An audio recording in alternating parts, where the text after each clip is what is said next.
जी, इस टाइम हम मौजूद हैं मलिक नवाज़ खोखर एडवोकेट के ऑफ़िस में, जो कि हाई कोर्ट के वकील भी हैं और ज़िला कचहरी फैसलाबाद में रंधावा बिल्डिंग में इनका ऑफ़िस है। तो इनसे बातचीत करते हैं, क्रिमिनल केसेस पे इनकी गिरफ्त मज़बूत है। इनसे बातचीत में हम आज इनसे पूछेंगे कि जितने भी क्रिमिनल के केसेस हैं, उनको ये कैसे डील करते हैं? घरेलू ख़वातीन का तशद्दुद हो, कोई रॉबरी हो, कोई मर्डर केसेस हैं, तो उसके बारे में हम इनसे गाइडलाइन लेंगे। जी, अस्सलाम वालेकुम सर। जी, वालेकुम सलाम। जी। थैंक यू, आप तशरीफ़ लाए और मुझे मौका दिया। असल में क्रिमिनल केसेस के जो है ना वो पोर्शंस होते हैं। इसमें जो आपने डिस्कस किया है रॉबरी है, उसमें डकैती आ जाएगी, वो अपना मर्डर केसेस हैं, ख़वातीन पे तशद्दुद है, लड़ाई झगड़ा जो भी जैसा होता है। तो इसमें सबसे पहले तो एफ़आईआर होती है। बस कोई भी जो है वो ऑकरेंस होता है तो उसपे एफ़आईआर होगी। एफ़आईआर 154 ज़ाब्ता फ़ौजदारी उसके तहत होती है। उसके बाद प्रोसीजर स्टार्ट हो जाता है, वो इन्वेस्टिगेशन पुलिस करती है। जो भी अगर नॉमिनेटेड कोई बंदा है तो उसको वो लेंगे। उसके बाद अगर वो गिरफ़्तार हो जाता है तो देन उसको वो रिमांड जो है वो फ़िज़िकल रिमांड पे लेके जाते हैं और मजिस्ट्रेट साहब जो है उस पे रिमांड देते हैं या उसको अगर समझते हैं कि ये केस फिट फॉर आर्गूमेंट्स है तो फिर वो उसको ले जाते हैं। वो रिमांड पे चला जाता है बंदा, अदरवाइज़ उसको डिस्चार्ज भी किया जा सकता है अगर उस डाउट्स हों उस केस में। उसके बाद आ जाता है प्री अरेस्ट बेल पे भी लोग चले जाते हैं, वो बाज़ औक़ात नाम आ जाता है एफ़आईआर में लेकिन वो गिरफ़्तार नहीं होते। तो जब गिरफ़्तार नहीं होते तो फिर उसको प्री अरेस्ट बेल में जाना पड़ता है। प्री अरेस्ट बेल में वो डायरेक्ट सेशन जज साहब के पास फ़ाइल करते हैं, फिर वो मार्किंग होके उसको जो है वो उस पे आर्गूमेंट्स होते हैं। अगर तो वो बंदा अपने आप को इन्वेस्ट साथ ही इन्वेस्टिगेशन चलती रहती है। तो अगर वो अपने आप को इनोसेंट डिक्लेयर करवा ले पुलिस से तो उसकी बेल ग्रांट हो जाती है। अदरवाइज़ वो उसकी बेल डिसमिस भी होती है और फिर दोबारा फिर उसको जुडिशियल जाना पड़ता है। जुडिशियल लॉकअप से फिर उसके बाद आफ्टर अरेस्ट ये चीज़ें और ये जो प्रोसीजर है, ये हर केस में सेम ही होता है, जो भी केस है। तो सर ये जो ख़वातीन के घरेलू तशद्दुद के हवाले से जो लॉज़ बने हुए हैं, इतना आप कुछ बताएँगे कि इसमें कितनी के अमल दरामद होता है? और अगर ये तशद्दुद वाले केसेस आ जाते हैं, तो उसमें ये है कि ख़वातीन को कितना का इंसाफ़ मिल रहा है? चूँकि आप इसको डील करते हैं, तो आप प्लीज़ थोड़ा-सा हाँ, सूत्र ये है कि ख़वातीन के हवाले से तो ये है कि जैसे बाकी केसेस में रेमेडीज़ हैं, सेम रेमेडी है और सेम जो है ना उनको प्रोटेक्शन दी जाती है। ख़वातीन को भी एज़ ए पर्सन डील किया जाता है। यहाँ पे कानून में तो ख़वातीन और मर्द में कोई फ़र्क नहीं है।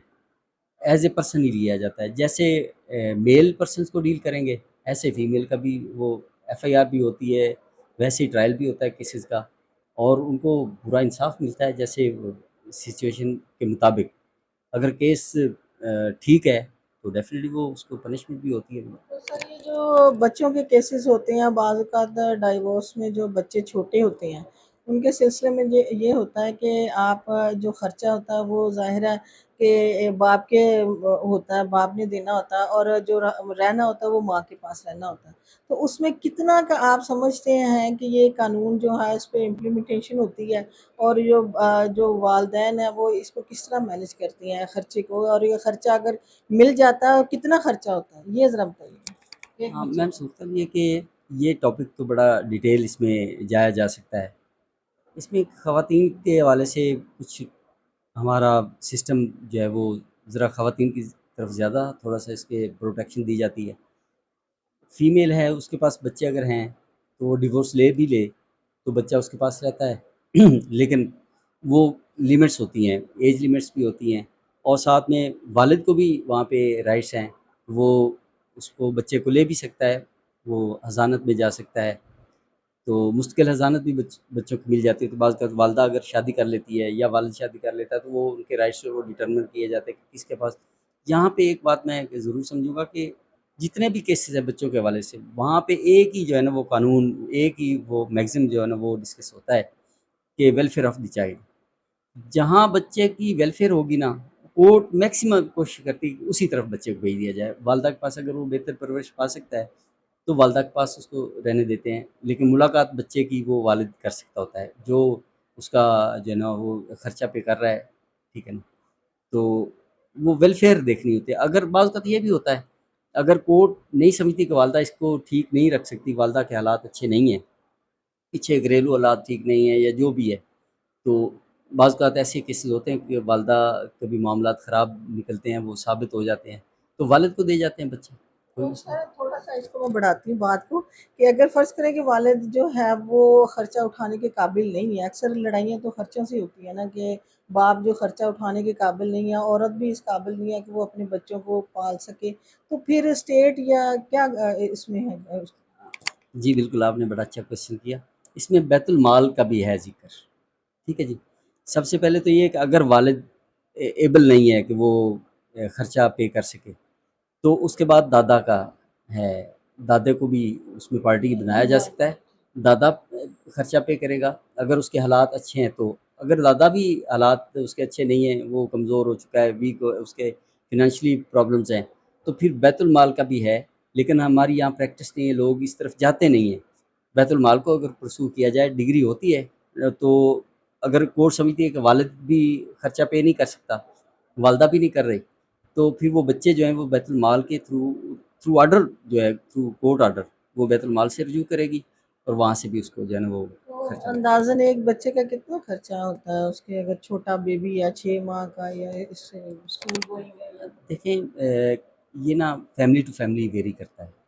कुछ फैमिलीज़ हैं वो एक बंदा है वो 15,000 उसकी पे है और 4 बच्चे वो पाल रहा है, वो भी पल रहे होते हैं। कुछ फैमिलीज़ हैं वो 5 लाख रुपए भी वो मंथली खर्चा कर लेते हैं। बच्चों का अपने वालिदैन के मुताबिक है। अगर बंदा जो है कम से कम वैसे हाई कोर्ट ने 50,000 जो है ना 5,000 सॉरी वो रखा है कि 5,000 तक जो है ना आप करें और उसके खिलाफ जो अपील भी नहीं हो सकेगी यहाँ पे नीचे वो रेट अप्लाई करती है फिर वो ऊपर हाई कोर्ट में जाना पड़ता है। तो मिनिमम जो है वो 5,000 है। वो अगर हालात अच्छे नहीं है तो अगर हालात के मुताबिक बाप अच्छा उसका सर्कल है, मामला ठीक है, उसका बिज़नेस ठीक है, उसकी जो है इनकम ठीक है, तो फिर वो उससे ज़्यादा भी खर्चा हो जाता है।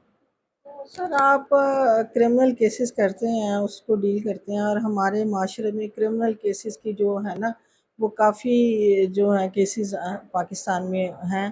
तो थोड़ा-सा ये बताइएगा कि हमारे एज़ ए लॉयर आप क्या फ़ील करते हैं कि ये क्रिमिनल केसेस साला-साल चलते हैं? कोई मर्डर केसेस होगा, कोई जायदाद की केसेस, कोई लड़ाई-झगड़े, तो इसको कितना कम ओवरकम किया जाए कि लोगों को सस्ता और जल्द इंसाफ़ मिल जाए? ये आखिरी मेरा सवाल है, इसका जवाब दे दें।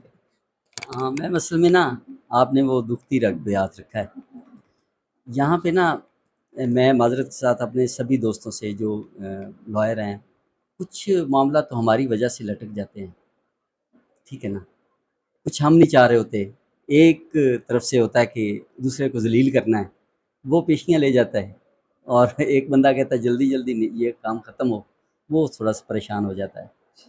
इसमें बहुत-बहुत शुक्रिया जी। कुछ हमारी वजह से मामलात अटक जाते हैं, ये कहना था मलिक नवाज़ खोखर एडवोकेट साहब का और बहुत अच्छा लगा सर आपसे बात करके। Thank you very much. इसके साथ ही नसरीन बुखारी को इतबार न्यूज़ से इजाज़त दीजिए। बहुत-बहुत शुक्रिया।